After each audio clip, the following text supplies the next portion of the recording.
Tembus ini pakai plastik. Oke, bagaimana Nanti dulu ini yang dulu. Z Kalau dan kelas, siapa oi. ini yang pakai nama Sarah Aulia, bawa diri tim ya. Cila sama Kira berhasil tembus? Tunggu sebentar. Tuh, dosennya ke sana, ke sana. Berhasil. Ya. Oke. Ya, ya. Oke, berhasil ya. Tuh Bu Asri lihat Josephine juga tembus. Nah, sekarang Bu Asri mau kasih challenge. Coba kalau murid cari benda yang tidak bening, misalnya boneka atau sesuatu yang berwarna hitam atau buku. Coba sekarang di center ya, tembus enggak kalau kita sinari senternya ke benda-benda yang tidak bening tadi. Coba Ya. ini airan dimasukin Misalnya di sini di Bu Asri center. lihat. Perlihatkan, nah kayak gini nih, misalnya ini ada boneka, coba di center ya bonekanya, apakah cahayanya tembus ke apa namanya, ke tembok? Tembus nggak kalau pakai boneka atau buku? Coba. Nah, kalau ayah ibu boleh sambil di dokumentasi ya. Oke, Cila gimana Cila? Tembus nggak? Enggak.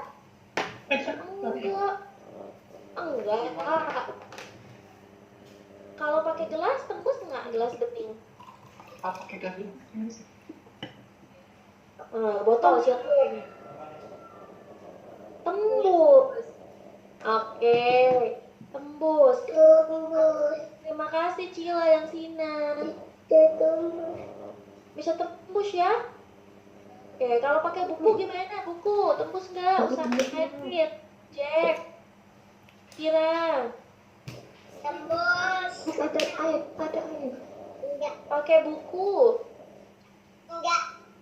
Enggak, Akira ya? Enggak tembus. Cahayanya kalau ada buku atau benda yang nggak bening. Nah, Enggak lah. lihat kalau ini kan boneka ya. Tadi Jangan kalau mau pakai, nah ini Coba boneka kita center sinarin. nggak tembus cahayanya. Tembus Tapi nggak? kalau kita center benda bening seperti air, botol, kacamata, jendela, cahayanya menembus ke tembok ya. Oke, berarti terbukti ya kalau cahaya itu bisa menembus benda bening. Terbukti tidak Kawan Coba murid? senterin. Terbukti. Yakin ya? Yakin dan percaya ya? Cahaya beneran loh menembus Bisa, benda-benda. Cahayanya ada Ya. enggak? Oh, itu Jack beneran Jack menembus ya Jack. Di kayak gitu juga ke bawah ya. Ke wadahnya Jack tuh tembus. Oke. Yeay, boleh tepuk tangan dulu untuk kita. Rock, rock, rock, rock, rock, rock, rock. Itu yang pertama tadi, eksperimen menembus benda bening. Apakah siap? Lanjut challenge kedua? Dosennya, kamu jangan Ya? Ya. Siap ya? Pasti saya screen sebentar. Tisu. Taruh dulu itu alat bahannya. Tisu. Nah, itulah yang membuat kalau misalnya nih pagi hari kita buka gorden jendela, terus ada matahari mengarah ke jendela kita. Kita yang di dalam rumah bisa kena nggak ya sama cahaya matahari? Kalau gordennya Bisa. Bisa. Karena Jangan apa? diinjak. Karena ada sinar matahari, ada cahaya yang masuk. Nah, cahaya masuk ya, tembus ya. Iya. Tembus. Tapi kalau misalnya jendelanya itu dari kayu yang gelap ditutup gitu ya, atau pakai gorden yang warna-warni, apakah cahaya matahari tetap tembus atau tidak? Coba kamu saya tisu. Coba nih. Tidak ya. Ternyata begitu caranya menghalangi sinar. Tapi kalau bening pasti tembus. Nih ada video lagi kalau tadi berbagai macam benda bening. Ini berarti sifat cahaya yang kedua adalah cahaya bisa menembus benda bening. Oh ya. Oh iya, jangan lupa air juga benda bening. Air ya. Kalau kawan murid center gelas yang isinya air dari atas pasti tembus kan? Sekarang kita lanjut ke percobaan yang ketiga. Nah, kita lanjut ya sekarang. Oh ya, tadi ini ya yang terjadi adalah cahaya menembus. Terus katanya cahaya itu bisa dibiaskan. Kamu ingat nggak? Ini pensilnya mana ya ini gambar ini? Coba kita taruh itu. Pensil. Coba ada ini spidol nih. Pensilnya kenapa ini? Ada yang tahu? Bengkok. Masuk ke dalam air. Kenapa ya? Masuk ke dalam air Oke, besar. pensilnya masuk ke dalam air. Masuk ke dalam air. Terlihat seperti apa ini? Kelihatannya pensilnya gimana? Jangan begitu. Tuh lihat Bang. Jadi seperti Coba jawab Bang. Satu aja. seperti rusak. Nah, seperti rusak, kayak patah ya. Nah, coba yuk kita percobaan. Tadi di gelas tadi masukkan pensil, pulpen atau spidol kormurit. Coba masukkan. Terus lihat dari samping. Dari samping. Apakah Dari bawah. Nah, pensil kita seperti patah? Nah, nih iya. coba deh. Punya Joseph itu gimana kelihatannya? Bengkok atau patah nggak ya? Tuh punya Gaisan juga jelas banget. Gimana? Lihat deh. Punya Josephine kelihatan jelas deh kawan murid. Tapi emangnya itu gimana sih yang benar tuh punya Cila juga? Coba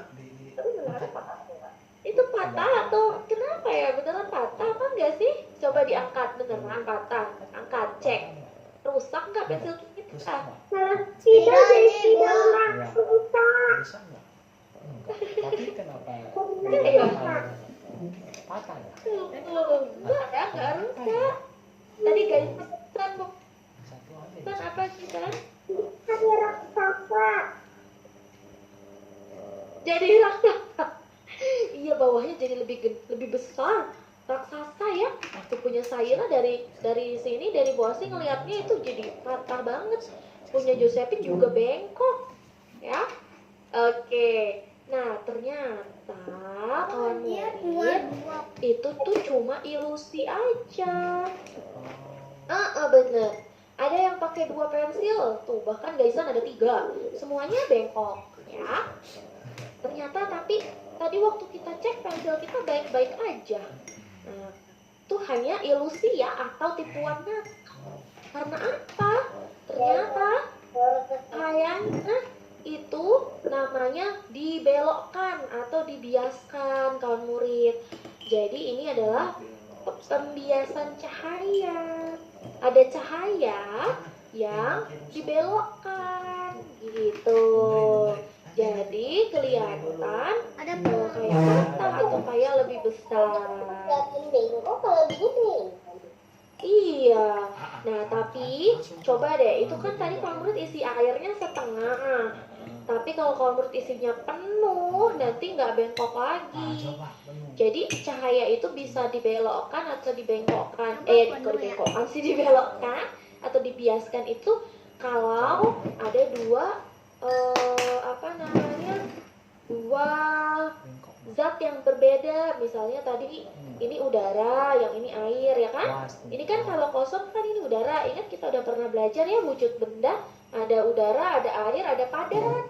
Nah, karena ada udara dan cair, jadi cahayanya itu belok gitu murid. Ya, dibiaskan namanya belok. Cahayanya belok, makanya jadi seperti bengkok pensilnya. Gitu deh. Oke, sampai sini dulu deh.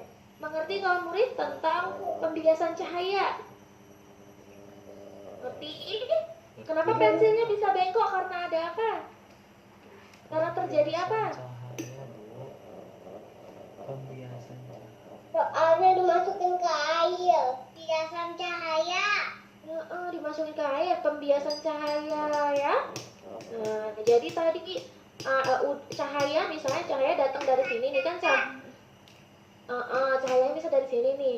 Dia ternyata karena ini kan ada udara di atas, di bawah air, jadilah dia belok gitu, sehingga mata kita jadi berubah melihatnya. Cahaya itu kan membuat kita bisa melihat sesuatu ya, padahal waktu dibuka nggak bengkok kok. Oke, gimana yang udah memenuhi airnya? Bengkok nggak? Masih bengkok nggak kalau penuh airnya? Nah. Yusufin coba ya. Enggak ya, kayak misalnya kita berenang coba itu menyelam di dalam, karena di dalam air semua ya nggak bengkok karena cuma air gitu. Oke. Oke, terima kasih kawan murid, boleh disimpan dulu ya airnya, takut tumpah kena laptop, hati-hati ya. Jadi ini cahayanya belok di perbatasan ini nih. Ada batas antara udara sama air, dia belok gitu. Cahayanya kepleset. Kepleset belok gitu ya. Jadi makanya bentuknya seperti patah. Oh, oke. Ada lagi nih fenomena pembiasan cahaya. Pernah nggak kawan murid lihat kolam? Kolam itu kelihatannya tuh pendek deh Bu Astri. Tapi pas aku masuk, ternyata dalam juga. Ada nggak yang pernah lihat kolam seperti itu? Jadi kita lihat dari atas, kelihatan tuh itu lantai kolamnya warna biru. Tapi pas kita masuk, ternyata dia lebih dalam ya. Itu akibat pembiasan cahaya. Mila pernah waktu lagi di kolam renang, waktu di kolam renang. Oh, Mila pernah. Nah, itu makanya kita harus hati-hati kalau lihat kolam renang atau tempat-tempat yang ada air. Waspada, kita tertipu sama pembiasan cahaya ya. Padahal dalam nanti kita pikir pendek gitu ya, harus hati-hati. Terus juga waktu pakai ini kacamata renang. Nah, benda-benda di air itu biasanya tampak lebih besar atau lebih dekat gitu. Kalau belum percaya nanti cobain ya. Kapan-kapan berenang pakai kacamata renang, coba misalnya bawa benda sesuatu. Gimana nih aku lihat tanpa kacamata dan aku lihat di dalam air pakai kacamata renang. Apakah kelihatan lebih besar